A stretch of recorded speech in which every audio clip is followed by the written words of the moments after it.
Welcome back to GMA3. Dramatic developments in the Russia-Ukrainian conflict over the weekend. Ukraine's President Zelensky agreeing to meet with Russian leadership today as Russia's President Putin puts his nuclear forces on high alert. Joining us to break things down is Rhode Island Senator Sheldon Whitehouse. Senator Whitehouse, thank you for being with us. And we know, of course, President Biden, other G7 countries are imposing sanctions on Russia. They say there is more to come. You've said you wish that this would have happened sooner. What more needs to be done, in your opinion, to stop Russia? Well, I think they're continuing to dial up the sanctions. We're now at a sanctions level that is unprecedented and has received support from the European Union that was unexpected. And we've also amped up not just the sanctions, but the sanctions enforcement with a lot of strong language about going after oligarchs' yachts, going after oligarchs' mansions, selling off their artworks to raise money for Ukrainian relief. I think those are terrific ideas, and they put pressure on the corrupt oligarchs that support Putin and the Russia regime.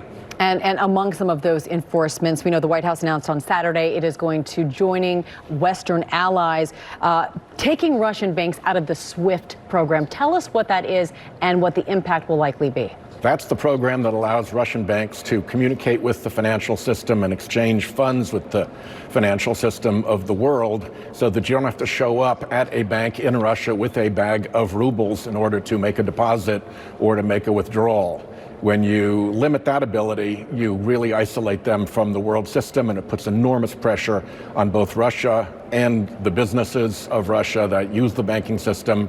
So it's a very powerful sanction. Yeah, financial and sanctions on Russia. We're obviously imposing those right now and continuing to do so, but we're also giving aid to Ukraine. Right now, about $350 million, including armor and munitions, body armor, even missiles. Are you satisfied with the support we're sending them? Could we be doing more? Yeah, I think it's great, and I think not only the United States, but the European Union all pulling together to help has been remarkable. If there was one goal that Putin had, in addition to trying to seize power in Ukraine, it's to crack the Atlantic Alliance.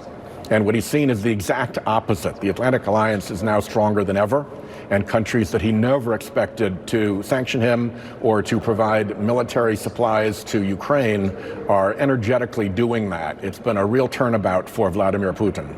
I want to turn now to the Supreme Court. President Biden's historic nominee. She would be the first black Supreme Court judge, Judge Kentanji Brown Jackson.